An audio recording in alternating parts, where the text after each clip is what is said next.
செந்தில் பாலாஜி சிறையில் அடைத்துள்ளார். வேற எங்க அடைக்க போறாங்க? அங்கதான் அடைப்பாங்க. வேற எங்க தான் சொல்லு, திகார் ஜெயிலுக்கு போனோம் அங்கேயும் போட்டுவாங்க. ஏன்னா அங்கேயும் இருக்குது, ஆயுள் காலம் பூரா சிறையில் தான் இருக்க வேணும். அவ்வளவு ஊழல் செய்த மனிதர் தான் இன்னைக்கு செயல் வீரர் பாராட்டப்படுகின்ற செந்தில் பாலாஜி. அதோட அவரை பற்றி முதலமைச்சர் பேசுறாரு, அவர் சிறந்தவர் வல்லவர் என்று புகழாரம் சூட்டுகிறார். எண்ணி பாருங்க, இந்த மாவட்டத்துக்கு எதிர்கட்சியா இருக்கின்ற பொழுது அவர் அமைச்சர் செந்தில் பாலாஜி அமைச்சராக இருக்கும்போது என்னென்னலாம் பேசினார், இந்த மாவட்ட மக்கள்லாம் கேட்டீங்க. திரு செந்தில் பாலாஜி போக்குவரத்துறை அமைச்சராக இருந்தபோது அங்க சட்டமன்றத்தில் திமுக எப்படிலாம் பேசினார் எல்லோருக்கும் தெரியும். அன்றைக்கு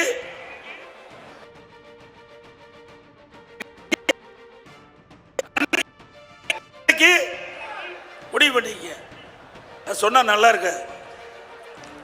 இப்படிப்பட்ட முதலமைச்சர் இப்படிப்பட்ட ஒருவரை புகழ்கிறார் என்று சொன்னால் இந்த ஆட்சியுடைய லட்சணம் எப்படி இருக்கும் என்பதை நீங்கள் எடை போட்டு பாருங்கள். அது மட்டும் இல்லைங்க, இன்னைக்கு வேலூர்ல பேசியிருக்கிறார், சிஏஏ பத்தி பேசியிருக்கிறார், வேளாண் சட்டத்தை பத்தி பேசியிருக்கிறார். அனைத்து இந்திய அண்ணா திராவிட முன்னேற்ற கழகத்தை பொறுத்த வரைக்கும் மதம், மொழி, இன அடிப்படையில் வேறுபட்டு மக்களை பார்க்க கூடாது என்பது எங்களுடைய திண்ணமான முடிவு. சிறுபான்மை மக்களை அரண் போல் காக்கின்ற அரசாங்கம் அதிமுக அரசாங்கம், அதிமுக கட்சி. சிஏஏ சட்டத்தை கூட கொண்டு வருகின்ற பொழுது எங்களுடைய மாநில உறுப்பினர் அருமையான அன்வர் ராஜா அவர்கள் அதை எதிர்த்து பேசினாங்க. திமுக கூட எதிர்த்து பேசல. இன்னைக்கு அவ்வளவு அருமையா நாடாளுமன்றத்தில் குரல் கொடுத்தால் இன்றைக்கு அவர் பேசிய பேச்சு நாடாளுமன்ற குறிப்பிலே இருக்கின்றது. போய் வேணா பார்த்துக்கிறது ஸ்டாலின் அவர்களே.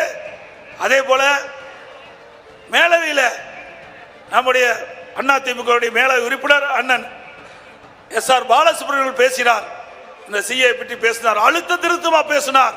ஆக மேலவையும் சரி மாநிலவையும் சரி இந்த சிஏ சட்டத்தை கொண்டு வருகின்ற பொழுது ஆணித்தரமாக எதிர்த்த கட்சி அதிமுக கட்சி ஸ்டாலின் அவர்களே. அதே போல வேளாண் சட்டத்தை பற்றி பேசுகிறார். வேளாண் பற்றி உனக்கு என்ன தெரியும்?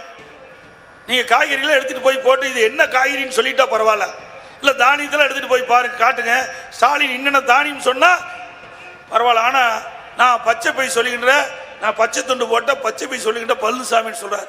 ஸ்டாலின் அவர்களே, விவசாயத்தை பற்றி பேச வேண்டும் என்று சொன்னால் ஒரு மேடை போடுங்கள், நானும் பேசுகிறேன், நீங்களும் பேசுகிறீர்கள், யார் விவசாயம் என்பதை நிரூபணம் காட்டுகிறேன். சும்மா மேடையில் ஏறி பேசிட்டு போனா பத்தாது. மக்கள் எல்லாம் ஒன்னும் ஏமாளிகள் அல்ல, தமிழ்நாட்டு மக்கள் அறிவுபூர்வமான மக்கள், விவரம் தெரிந்த மக்கள். உங்களுடைய பொய்யான பேச்செல்லாம் எடுபடா திரு ஸ்டாலின் அவர்களே. அனைத்து இந்திய அண்ணா திராவிட முன்னேற்ற கழகம் என்றைக்கு விவசாயிகளுடைய நண்பனாக இருக்கிறார், விவசாயிகளுக்கு பாடுபட்டு கொண்டிருக்கின்ற கட்சி அதிமுக கட்சி என்பதை பல நேரத்திலே நாங்கள் நிரூபித்து காட்டுகின்றோம். ஒரே 5 ஆண்டில் 2 முறை விவசாயிகளை பயிர்க்கடன் தள்ளுபடி செய்யப்பட்ட ஒரே அரசாங்கம் இந்தியாவில் தமிழ்நாட்டில் அதிமுக ஒண்ணுதான். 2016 விவசாயிகள் தொடக்க வேளாண்மை கூட்டுறவு வங்கியில வாங்கிய பயிர்க்கடன் தள்ளுபடி. 2021 அந்த காலகட்டத்தில் விவசாயிகள் கோரிக்கை வச்சாங்க, எங்களால கடன் கட்ட முடியவில்லை என்று.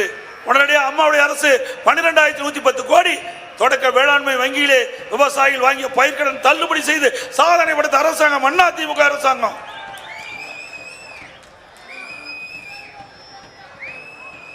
ஆனா ஸ்டாலின் சொல்றாரு, இன்றைக்கு எடப்பாடி பழனிசாமி பாரதிய ஜனதாவோட கள்ள உறவு வச்சிருக்காரு, கள்ள தொடர்பு வச்சிருக்கிறான். இது உங்களுக்கு எல்லாம் வாடிக்கிங்க, ஏன்னா பழக்கம் விடாது. வேற எந்த கட்சி தலைவராவது இப்படி பேசுறாங்களா?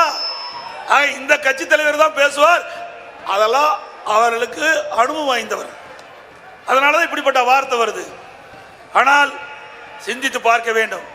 கர்நாடகம் அணையிலிருந்து நமக்கு கிடைக்க வேண்டிய பங்கு நீர் திறக்கப்படல.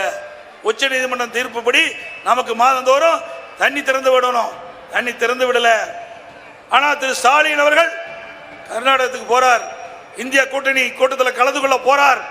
அப்போது நமக்கு கிடைக்க வேண்டிய பங்கு நீரை நீர்ப்பாசனத்துறை அமைச்சர் கர்நாடக முதலமைச்சரை கேட்டு வாங்கி இருக்க வேணும். ஆனா அவர்களுக்கு ஆட்சி அதிகாரம் தான் கண்ணுக்கு தெரிஞ்சது. குடும்பத்தில் ஒரு ஆட்சி அதிகாரத்துக்கு வர வேண்டும். இந்த விவசாயிகளை பற்றி கவலை இல்லை, தமிழ்நாட்டு மக்களை பற்றி கவலை இல்லை. இந்த மக்கள் பற்றி கவலை இருந்தால் நமக்கு கிடைக்க வேண்டிய பங்கு நீரை அங்கேயே கேட்டு பெற்றுக்கலாம். அப்படி கர்நாடக அணையிலிருந்து தமிழ்நாட்டுக்கு வழங்க வேண்டிய பங்கு நீரை நீங்கள் வழங்கினால்தான் நான் இந்தியா கூட்டணியிலே நான் அங்க வைப்பேன் என்று ஒரு கோரிக்கையை வைத்திருந்தால் அது ஏற்றுக்கொள்ளப்பட்டு நமக்கு கிடைக்க வேண்டிய தண்ணீர் கர்நாடகாவிலிருந்து திறந்து விடப்பட்டிருக்கும். அதையெல்லாம் செய்ய மனமில்ல. ஏன்னா அவர்களுக்கு மக்கள் பற்றி கவலை இல்லை, வீட்டு மக்களை பற்றி தான் கவலை. அதோடு எங்க பார்த்தாலும் போதைப் பொருள் விற்பனை, போதைப் பொருள் இல்லாத இடமே கிடையாது.